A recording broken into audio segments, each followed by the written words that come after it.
తాకట్లో ఉన్న మీ బంగారాన్ని విడిపించి ఆ రోజు ఆన్లైన్ రేటుకి కొంటాం. Sharma gold company. అందరికీ నమస్కారం. నా పేరు మాధురి. మీరు చూస్తున్నది సుమన్ టీవీ. మనము ప్రతి ఒక్కళ్ళు కూడా ఏ పని చేసినా కూడా ఈ రోజు మనకి ఎలా ఉండబోతుంది అని ఆ రోజు యొక్క దిన ఫలాలు మనం చూసుకుని చాలామంది ఆ పని మీద వెళ్తూ ఉంటారు. అది ప్రతి ఇళ్లలో కూడా మనం చూస్తూ ఉన్నాం. మరి అలాంటిది ఇప్పుడు మనం పక్ష ఫలితాల గురించి తెలుసుకోబోతున్నాం. అంటే మార్చి 15 నుంచి 29 వరకు ఎలా ఉండబోతుంది, ప్రతి ఒక్క రాశి వారు ఎలాంటి జాగ్రత్తలు తీసుకుని ముందడుగు వేస్తే వాళ్ళకి మంచి ఫలితాలు వస్తాయి. ఇలాంటివన్నీ కూడా ముందస్తుగానే మనం తెలుసుకోవడం వల్ల అంటే ఎటువంటి చిన్న బ్యాడ్ ప్రభావం అన్నా కూడా వాటి నుంచి మనం కాస్త దాటేయగలం అన్న ఒక నమ్మకం ఉంటుంది. కాబట్టి అది ఇప్పుడు మనం చేయబోతున్నాము. మరి పక్ష ఫలితాలు అందరూ సిద్ధంగా చూస్తూ ఉండండి. మరి ఇప్పుడు ముందుగా మేషరాశి వారి నుంచి అలాగే మీన రాశి వారికి ఎలా ఉండబోతుందో తెలుసుకుందాము. మరి వీటన్నిటి గురించి మనకి తెలియజేయడానికి మనతో పాటు ఉన్నారు ప్రముఖ జ్యోతిష పండితులు, శ్రీ విద్య ఉపాసకులు శ్రీమతి జయప్రద గారు. నమస్కారం అమ్మ. నమస్తే అమ్మ. శ్రీమాత్రే నమః. అమ్మ, ప్రతి ఒక్కరు కూడా వెయిట్ చేస్తూ ఉంటారు దిన ఫలితాలు, అలాగే పక్ష ఫలితాలు, మాస ఫలితాలు అని చెప్పేసి. అయితే మనకి ఇంకా మన క్రోధినామ సంవత్సరం వెళ్ళిపోతూ ఆఖరిగా వచ్చి ఈ పక్ష ఫలితాలు ప్రతి ఒక్క రాశి పైన ఎలాంటి ప్రభావం చూపించనుంది అన్న విషయాలు తెలుసుకోవాలనుకుంటున్నాము. గ్రహాలన్నీ కూడా ఎక్కడెక్కడ ఉన్నాయో తెలుసుకుందాం. ఎందుకంటే మనకి రాశి ఫలాలు అనేది మనం ఎప్పుడు కొన్ని చూసుకోవాల్సిందంటే మనం మాస ఫలితాలు కానీ, పక్ష ఫలితాలు కానీ, వార ఫలాలు కానీ ఇవన్నీ ఎందుకు చూసుకుంటామంటే వార ఫలాలు వచ్చి చంద్రుడి ప్రభావం, చంద్రుడు ఎక్కడెక్కడ ఏ రాశిలో ఉన్నాడో చూసుకుంటే ఆ వారం అంతా ఎలా ఉంటుంది అనేసి. ఎందుకంటే ఆయన మనకారకుడు, మనసు ప్రశాంతంగా ఉంటే కదా ఏ పనైనా చేయగలుగుతాం. అందుకని ఈ వార ఫలాలు చూస్తాం. ఈ పక్ష ఫలాలు అనేది ఏంటంటే సూర్య భగవానుడు, రవి భగవానుడు 10-15 రోజులు మారిపోతుంటాయి. అంటే నెల రోజులకి మారుతూ ఉంటాడు ఆయన. 30 రోజులు తిరుగుతాడు ఆయన ఒక రాశి నుంచి ఒక రాశికి. అయితే మనకు వచ్చినప్పుడు ఏమవుతుందంటే 15 రోజులకి ఒక రాశి, 15 రోజులు ఒక రాశిలో ఉంటాడు ఆయన. ఓహో. ఒకే రాశి 30 రోజులు కనిపించడానికి, ఒక రాశి 15 రోజులు, మళ్ళీ 15 రోజులకి ఒక రాశి మారిపోతుంది. అంటే మామూలుగా 30 రోజుల డిగ్రీ ఆయనది, కానీ మనకు వచ్చి చూసుకున్నప్పటికీ 13-14 తారీఖు నుంచి మారుతుంది అనమాట. మనకి నెల ఏంటి 1వ తారీఖు నుంచి 30వ తారీఖు.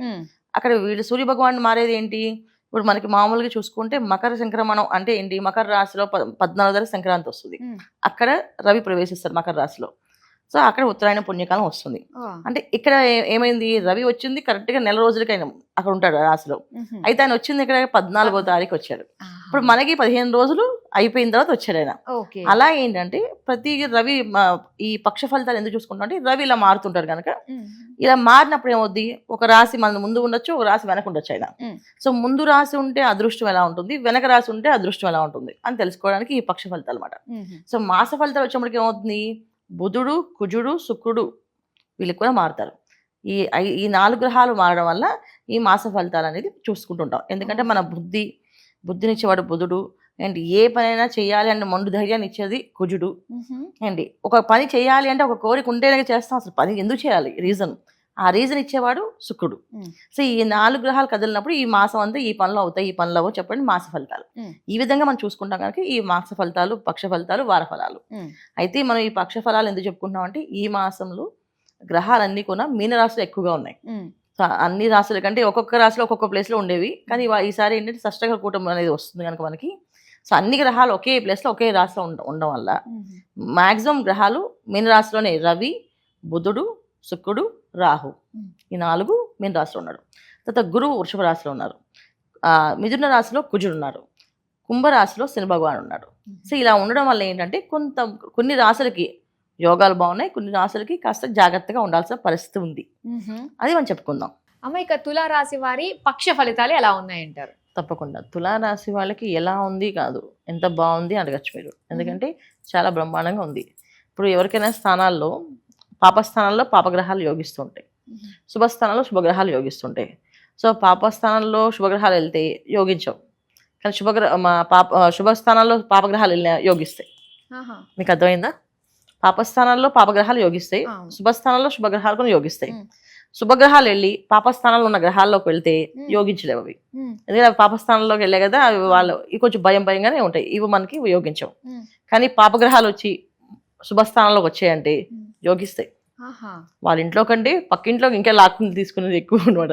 ఇప్పుడు అంటే మామూలుగా మనం ఏదైనా వస్తువు కొనాలనుకోండి, దీనికి ఒకటి ఫ్రీ అని అనుకోండి, అది ఎక్కువ కొంటాం కదా, అలా పక్కింటికి వెళ్తే ఎక్కువ తీసుకుంటాం. ఈ పాపగ్రహాలు శుభగ్రహాల్లోకి వెళ్తే వాళ్ళ వీళ్ళకి ఇచ్చే అదృష్టం ఇస్తారు, మళ్ళీ వాళ్ళు ఇచ్చే అదృష్టం లాగేసుకుంటారు, వీళ్ళకి ఇచ్చేస్తారు.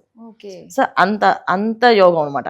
సో ఎప్పుడైనా సరే 6వ స్థానం అనేది ఒక విధంగా అది పాపస్థానమే, కానీ యోగిస్తుంది. సో తులారాశికి 6వ స్థానం అనేది మీనరాశి అయింది. సో మీనరాశిలో ఎన్ని గ్రహాలు ఉన్నాయి? ఇక్కడ 5 గ్రహాలు ఉన్నాయి. శుభ్రంగా కావాల్సిన అన్ని అడగచ్చు, ఏం కావాలంటే అవి ఇచ్చేస్తారు అనమాట. సో మీనరాశిలో ఎప్పుడైతే ఈ గ్రహాలు కలిసి ఉన్నాయో తులారాశి వాళ్ళకి ఏదైతే కావాలో, ఏది కామ్యం అనుకుంటారో ఆ కామ్యం అయిపోతుంది వాళ్ళకి. ఏ కోరిక అనుకుంటారో ఆ కోరిక తీరుతుంది. సో ఈ విషయంలో చెప్తే ఎక్కువగా ఏంటంటే మీడియాలో పనిచేసే వాళ్ళకి అదృష్ట యోగాలు. ఎందుకంటే శని భగవానుడు రాహు నైట్ వాళ్ళని స్టార్స్ చేసే అవకాశాలు ఎక్కువగా ఉంటాయి, ఎక్కువ ఇచ్చేది. ఎందుకంటే తులారాశికి అధిపతి శుక్రుడు అయినప్పటికీ కూడా ఉచ్చస్థానం అనేది శని భగవానికి అది. సో అక్కడ శని భగవాన్ అనేది తులారాశికి ఎప్పుడు కూడా యోగాన్ని ఇస్తాడు. ఆయన అక్కడ ఉచ్చ పొందుతాడు కనుక ఖచ్చితంగా యోగాన్ని ఇస్తుంటాడు. సో ఆయన వెళ్ళి మీనరాశిలో ఉన్నాడు కనుక ఖచ్చితంగా ఏది కావాలో అది ఇస్తాడు. సో నైట్ వాళ్ళు స్టార్లు అవ్వడానికి కారణం కూడా ఈ శని భగవానుడు ప్లస్ రాహు ఆ మీనరాశిలో ఉండడం వల్ల. సో అదొక అదృష్టం. సో శుక్రుడు కూడా వెళ్ళి మీనరాశిలో శుభగ్రహమైన నక్షత్రంలో అంటే పూర్వభద్ర నక్షత్రంలో ఉన్నారు వీళ్ళు. అంటే పూర్వభద్ర నక్షత్రం గురు నక్షత్రం. సో గురు నక్షత్రంలో శుక్రుడు వెళ్ళి శుభగ్రహం కూడా వెళ్ళి ఉండడం వల్ల ఏమిటంటే ఏది అనుకుంటామో ఆ కోరిక తీరుస్తాడు. సో కోరిక అనుకోవడమే ఆలస్యం అవుతుంది పని. సో అంత బ్రహ్మాండంగా తులారాశి వాళ్ళకి ఉంది. దీనివల్ల ఏంటి లాభాలు జరుగుతాయి ఈ గ్రహాలు ఉండడం వల్ల అంటే, మామూలుగా అందరికి అర్థమయ్యే విధంగా చెప్పాలంటే, వివాహ ప్రయత్నాలు చేసే వాళ్ళకి వివాహాలు అవడం, ప్రమోషన్ కోసం ఎదురు చూసే వాళ్ళు ప్రమోషన్లు బ్రహ్మాండంగా రావడం, ఉద్యోగ ప్రయత్నాలు చేసే వాళ్ళకి ఉద్యోగం అనేది మంచి అధికారంతో వచ్చిన ఉద్యోగం రావడం, వీళ్ళు అనుకుంటే ఏదో ఉద్యోగం చాలంటే పెద్ద ఉద్యోగం వచ్చే అవకాశం ఉండే అవకాశం. తర్వాత వ్యాపారస్తులకి కొత్త వ్యాపారం చేయడానికి ఆలోచనలు, తర్వాత దానికి తగ్గ సౌకర్యం కలగడం, అంటే డబ్బు రావడం కానీ, పార్ట్నర్స్ రావడం కానీ, కలిసి చేద్దాం అనే థాట్స్తో కలిసి ఉండడం కానీ ఇవి జరిగే అవకాశం ఎక్కువగా ఉంటుంది. విద్యార్థులకి మంచి ర్యాంకులతో పాస్ అవ్వడము, అనుకోకుండానే స్కాలర్షిప్స్తో రావడం. సో వీళ్ళకి చదువు రావడమే గొప్ప విషయం అనుకుంటే స్కాలర్షిప్ కొని రావడం అనేది ఒక అదృష్టం. ఇలాంటి యోగాలు ఈ తులారాశి వాళ్ళకి బ్రహ్మాండంగా కనిపిస్తున్నాయి. ఈ పక్షంలోనే మొదలయ్యి అది కంటిన్యూ అవుతాయి. మొత్తం కొత్త సంవత్సరంలో కూడా వాళ్ళకి మొత్తం కంటిన్యూ అవుతాయి. పక్షంలో మొదలవుతున్నాయి, ఇంకా కంటిన్యూ అవుతున్నాయి. సో ఇంత బ్రహ్మాండంగా ఉన్నప్పటికీ వీళ్ళు తీసుకోవాల్సిన జాగ్రత్త అయితే ఉంది. ఇక్కడ ఏంటంటే మళ్ళీ ఇక్కడ రవి మీనరాశిలో కలిసి ఉన్నప్పుడు కాస్తంత ఇబ్బంది పడతారు. 6వ స్థానంలో రవి కూడా పాపగ్రహం అయినప్పటికీ కూడా కాస్తంత కొంత ఇబ్బంది. ఏంటంటే అనారోగ్య సమస్య, తెలియకుండా ఏదో ఒక అనారోగ్యం అనేది వీళ్ళు వెంటాడుతుంది, ఒక రోగం. అలా రాకుండా ఉండాలంటే జాగ్రత్తగా తీసుకోవాల్సింది ఇంపార్టెన్స్ ఏంటంటే ఆహార నియమాలు.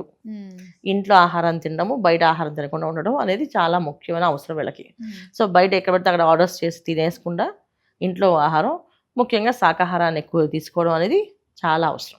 ఏంటంటే ఎంత అదృష్టం ఉన్నా మళ్ళీ వాళ్ళ పర్సనల్ జాతకంలో అలాంటి దశ అంతర్దశలు ఎలా నడుస్తున్నాయో తెలియదు మనకి. అక్కడ జాతకంలో కొంచెం ఏదైనా ఇబ్బంది ఉంటే ఈ అదృష్టం కాస్త ఆ అదృష్టం కలిపి ఏమవుతుందంటే బ్రహ్మాండమైన యోగం ఉన్నప్పటికీ కూడా కంఫర్ట్గా నడుస్తుంది అంతే. యోగం బాగుంది కానీ కంఫర్ట్ నడవడం ఏంటి, దాని లాభం రావాలి కదా. సో ఆ లాభం రాకుండా ఆపేది ఏంటంటే మన జాతకంలో పర్సనల్ జాతకంలో ఉండే యోగాలు. సో ఆ అదృష్టాన్ని ఇవ్వకుండా ఉన్న జీవితం ఉన్నట్టు, ఉన్న ఉద్యోగం ఉన్నట్టు మెయింటైన్ అవుతూ ఉంటుంది తప్ప గొప్పగా రాదు. సో గొప్పగా కావాలంటే కాస్త మనం నియమాలు పాటిస్తూ చేస్తే ఆ గొప్ప అవకాశం వచ్చే అవకాశం ఉంది. సో బయట ఆహారాన్ని తినకుండా ఇంట్లో ఆహారాన్ని చేసి తినడము. సో బయట ఆహారం ఎందుకు తినకూడదు అంటే, బయట ఆహారం తినడం వల్ల రవి భగవానికి ఇష్టం ఉండదు. ఆయన ఆత్మకారకుడు, మన శరీరంలో ఏది పడితే అది వేస్తాను ఆయన ఇష్టపడ్డు ఏదైనా సరే.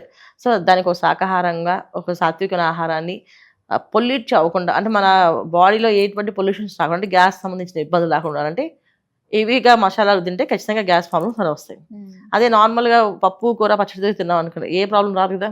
అలాంటి ఆహారాన్ని ఇష్టపడతారు రవి భగవానుడు.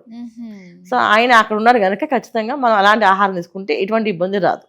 లేకపోతే ఖచ్చితంగా కాస్తంత ఇబ్బంది పెట్టి వచ్చిన యోగాలను ఆపేసే అవకాశం ఉంది. ఓకే, అందుకని శాకాహారం తీసుకోవాలని చెప్పేది. మన గ్రహాలను అనుకూలంగా చేసుకుంటే మన జీవితం ఎంత బాగుంటుందా అన్నది మీరు చెప్పిన దాన్ని బట్టి అర్థం అవుతుంది. అవునండి, వాళ్ళకి నచ్చినట్టే మనం చెయ్యాలి, చేస్తే బ్రహ్మాండంగా ఉంటుంది. అది ఈ ఆఫీస్కి వచ్చారు జాబ్, ఇక్కడ బాస్ వచ్చి మీరు చేశారు అనుకోండి, మీ శాలరీ పెంచుతారు, హైక్ చేస్తారు, అన్ని బాగుంటుంది. లేదా ఆయన నచ్చింది నేను చేయండి, నాకు నచ్చింది నేను చేసుకుంటుంటానంటే ఆయన ఎన్ని రోజులు ఉంచుతాడు మీ అవకాశం, అంటే ఆయన ఇంకొకరు దొరికే వరకు మిమ్మల్ని ఉంచుతుంటాడు. ఇంకో దొరికితే అమ్మ పంపించదాం అని చెప్పేసి. అలాగే గ్రహాలు కూడా అట్లా.